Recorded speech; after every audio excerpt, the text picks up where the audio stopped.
Yo, what's up mga cottage, sa magandang hapon po sa ating lahat. Yan, so andito na pala tayo mga cottage sa itong area na to. So sa landing area na po at yung paggawa po nila ng flyover at ito nga pagpapile po ng modular segmental blocks. So yan mga cottage, bago ang lahat, mega shoutout. So yoy, shoutout. So ito mga cottage, sa kabila may pile na din pala oh. Wow, 1 week lang po yung lumipas. Meron na pala dito sa kabila. Yan sa left side natin. So ito kasi mga cottage, itong pag-pile nila at paggawa nila sa itong para sa landing area ay dapat kasi 1 month lang daw talaga yung binigay na matatapos na. Ngunit sabi po ni si Foreman nata yun, na sabi niya na hindi po daw kaya ng 1 month. So baka daw maabot pa ng 3 months yan bago pa matapos talaga yan mga cottage. So lahat po daw ng dito ay sila na po yung gagawa itong Concretic Incorporated. Kasi yan po yung nagsubcon dito po. Yan. So titingnan natin mga cottage. Napakabilis ng mga nakikita natin dito.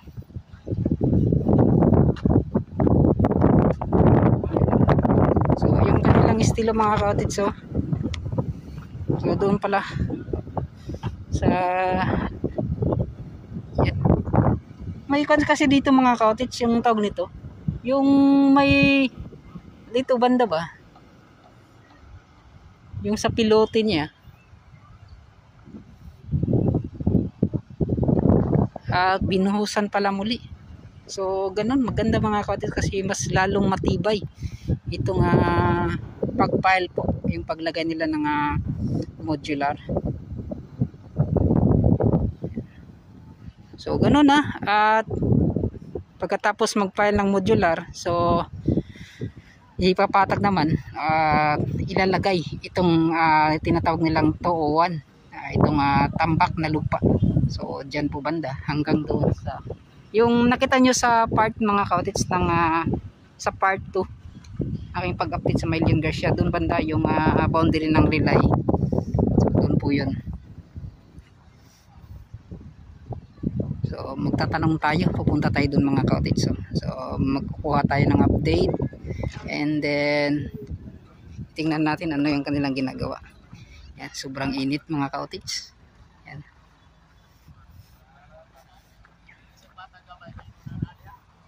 Oh, shout out sila Zero.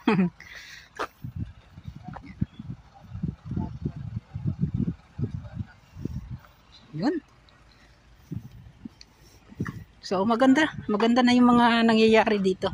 So diyan tayo daan mga cottage. So, para mas makita talaga ninyo. Kasi dito banda ay makal na kasi yung espasyo niya mga cottage. So yun, kita-kits tayo dun sa unahan. Let's go. So yun mga cottage, dito banda, ayan yung kanilang ginagawa na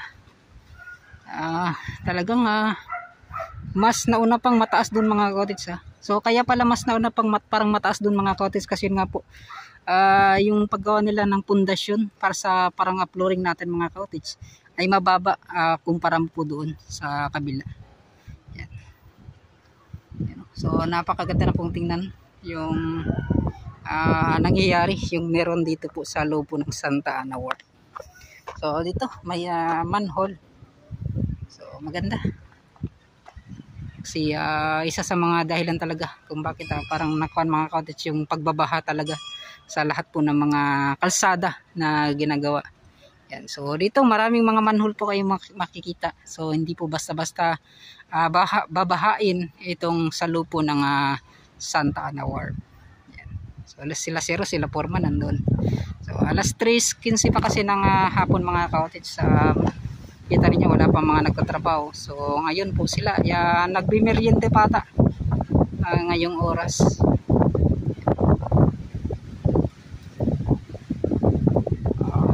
January, February, March, by month of March mga ka-cottage, or April, yan, buong buo na to, magkukonekta na talaga yan sa ginagawang flyover. So itong mga nakatambak na lupa, so nakaantabay lang yan at ilalagay po yan nila dyan banda sa gitna. So punta tayo dun sa unahan, samahan niya ako, let's go. So yun mga ka-cottage, at ito mga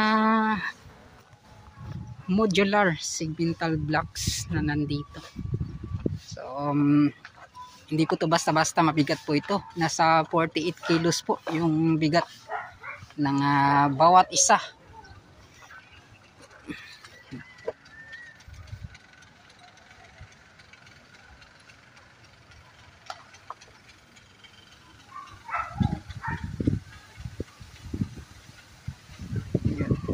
So ayan, makita ninyo na dumadami na po yung mga pupunta dito. So baka back to work na naman sa pag-file nila itong modular segmental blocks. So sa tingin ko mga ka-cottage, no, so ito parang hanggang dito po muna yung pag-file nila.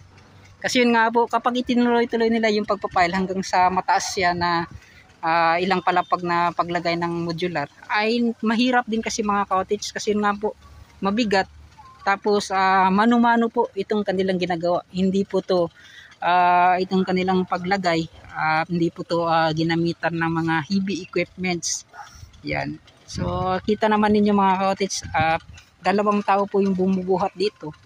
At sila na po yung nagpa-file, nag-aayos. Kaya napakaganda po. So, yun mga ka-cottage.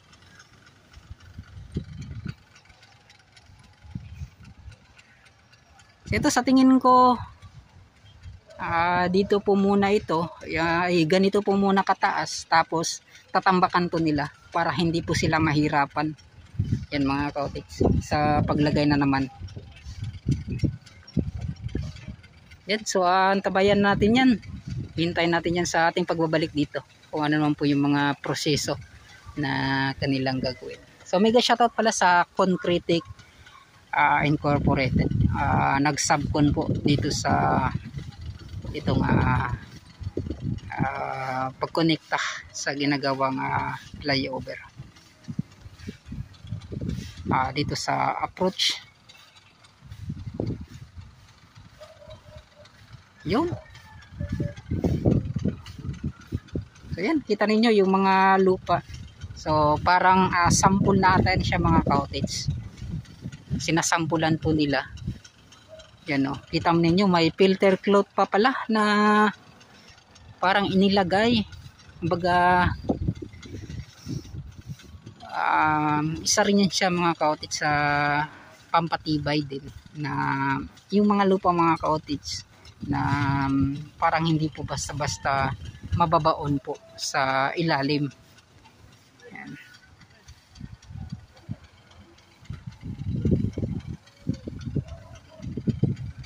So yun, punta tayo dun sa unahan. So kung pwede ba tayo makapag-update ng mas malapitan pa. So yun, let's go.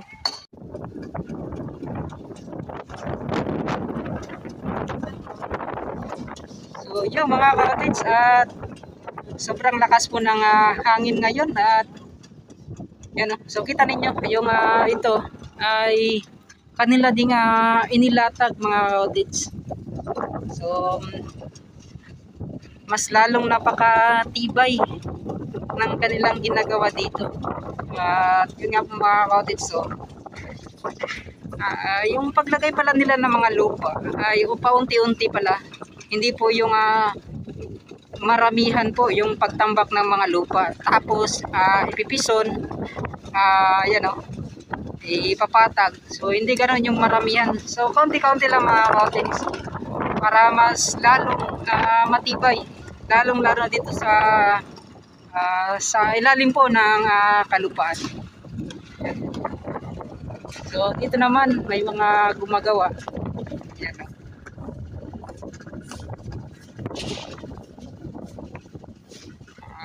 Parang sobra talaga sa standard yung paggawa nila nitong napaka-solid kasi mga coach, napakatibay. Hindi po basta-basta na takyan. Mag-uak siya ba? Hindi gano'n. Napakatibay kahit tawag niya ni itatapon mo. Hindi basta-basta mga coach. Mabibiyak. Napakalakas ng hangin. Ganun. So ito na yung ginagawang flyover. So kita na po din yung mga cottage. Kung gaano po kalaki yung mga poste na ginawa dito. Yan, so, so dito naman ba mga cottage, nulit ko yung poste sa loob ng Santa Ana Ward. So iba po yung poste na ginawa doon sa may Magsaysay Park banda. So doon po sa may Magsaysay Park, so napan kasi yan ng dagat mga cottage. So dalawang poste lang po yung ginawa doon, ngunit mga malalaki. So dito mga cottage, so parang tamang-tama lang, tatlong poste po dito po sa kalupaan na parte po. So tatlong poste po yung kanilang ginawa. Yan.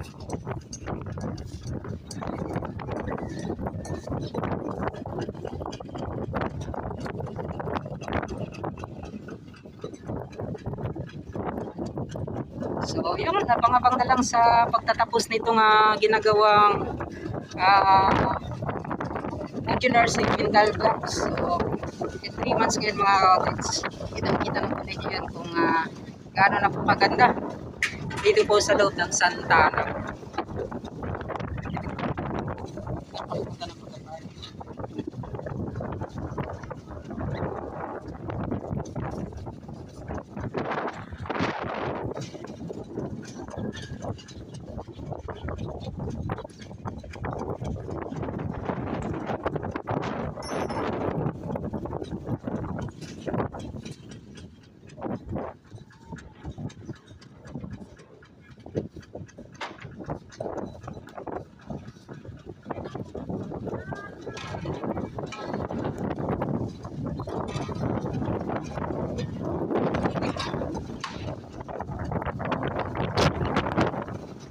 Sobrang hangin. So, shoutout pala sa mga nagtatrabaho dito. Concretic INC. Yan, salamat sa inyong lahat.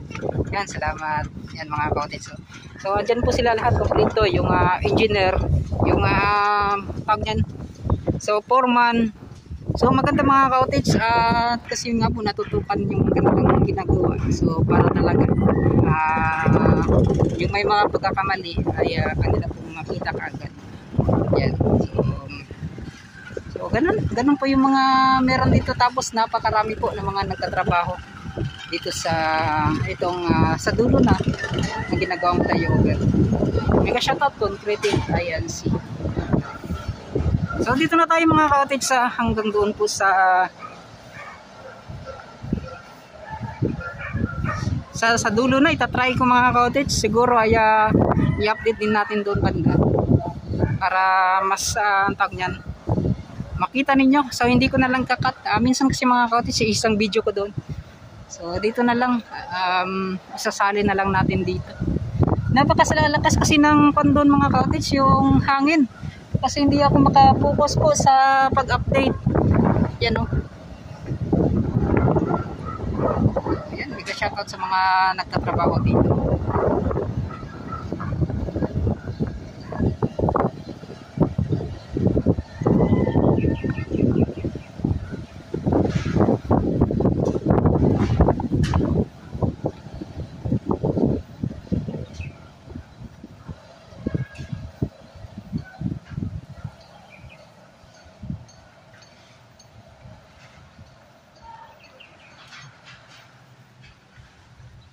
Yung mga cottage, no, isa sa mga nakita ko kung kaya pala mataas yung paggawa nila nitong tawag nito, nitong flyover. Kasi yun nga po ay mas mataas pa pala din yung tambak na makikita natin dito sa ground. So yun po yung mga isa sa mga dahilan. Yan lang po yung mga nakita ko. Dahilan po kasi itong tawag niyan, itong manhole na to. Yan. Kumbaga mauning gisubay na po mga ka-outage ba. Mao niya akong gibasihan lang sa akong mga nakitaan.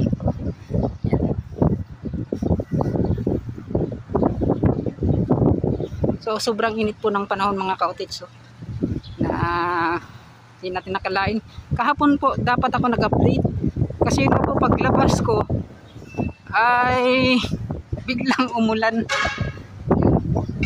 So, bigay shoutout pala sa mga nag-island hopping sa isla po ng dyan. Madalas kasi sa Samal Island yan sila mga ka-outage. At nagsisiuwi na kasi sobra na po alas 3. So may nagtanong sa akin mga ka-outage, so itong magandang ginawa dito banda, yan o. Itong tatlong agila na nakapak sa tatlong bilog na to. So ano kaya yung simbolo ng ganong pagkagawa mga ka-outage?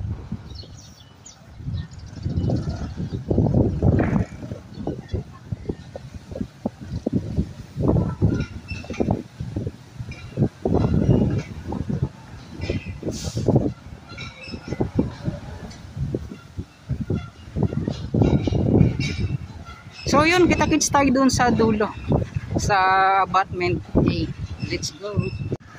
Yo mga ka-outage, nandito na tayo sa eryang to. Yan sa dulo. So andun po tayo sa loob kanina sa may Santa Ana Ward. At yun, so malaylay din yung mga in-update natin mga ka-outage. So dun po tayo sa may kwan pala, sa may Barangay Duterte.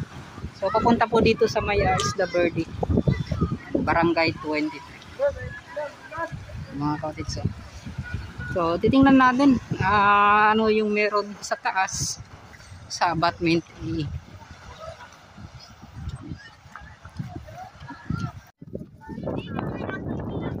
Hoy, shout out. So sa mga nakakilala sa atin, mga bata.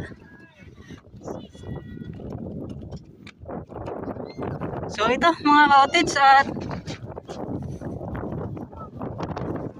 restricted area, beware of dog. So ito mga ka-outage sa mga gustong pumunta dito.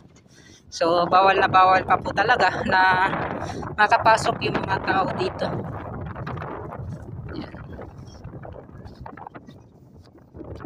May nagbabantay doon na sa gate. Yan. So ito, ganito lang po kaganda mga ka-outage yung meron sa ginagawang flyover.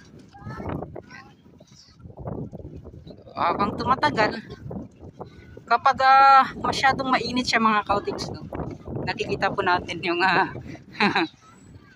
yung ganda nitong ginagawang flyover. Yan mga ka-outage. So, kasi si Ratcho. Yan. So dito lang po muna tayo mga ka-outage. Magandang hapon sa ating lahat. Yan. So sobrang init po ngayon. Yan. So ito din yung hindi tayo makapag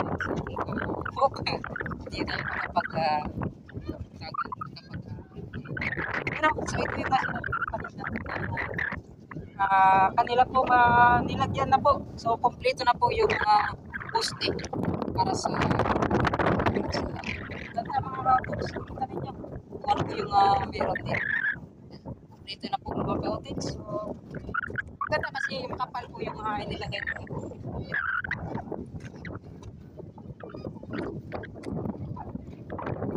Sa tulog sa kita sa atin. So hindi pa talaga tayo mga ka-outage. Hindi pa po natin makapag Ayan, makapunta dito. Kasi yun nga po, restricted area to. So, nakihilang po tayo ng permiso para po.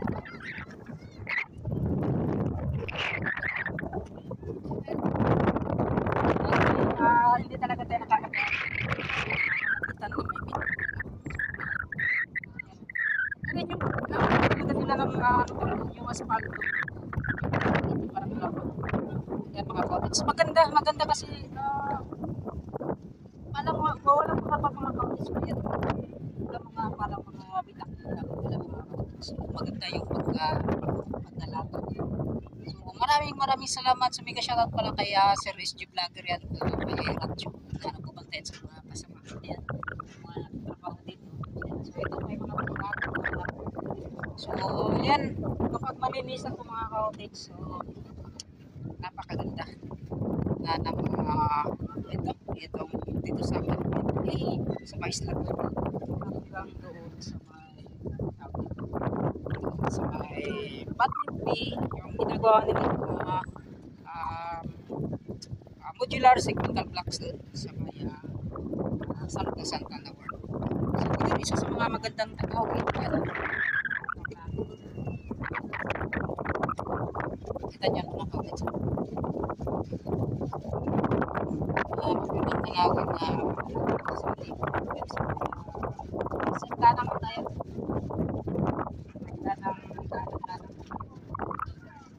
sa Malaylan ito pagkatapos